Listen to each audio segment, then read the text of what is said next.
when I was, as a therapist, when I was writing The Uh-huh. Road Back to You, I kept thinking, yes, these are personality types, right? Hmm. However, there's something more here. And I just, for the life of me, could not figure out, I couldn't put my finger on it. And then I began to realize, wait a minute, these are stories. Like these Mm. are narratives. Uh, Mm.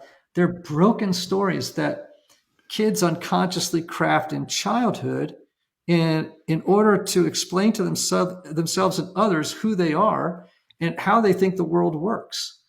And I say that they're broken for two reasons. One is that they're made up of uh, negative internalized messages. Hmm. They're made up of taken for granted false beliefs Mm. that all of us pick up. I mean, like we people are they're like we're Velcro for this stuff as little children, right?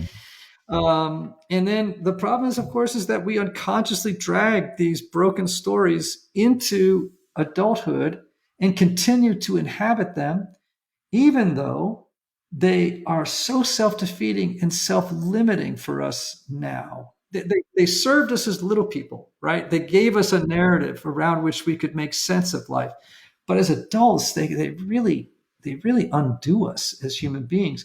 The second reason they're false is because, as you just heard me describe, each of the underlying premises of those nine stories is in direct opposition to the gospel. Mm. Interesting.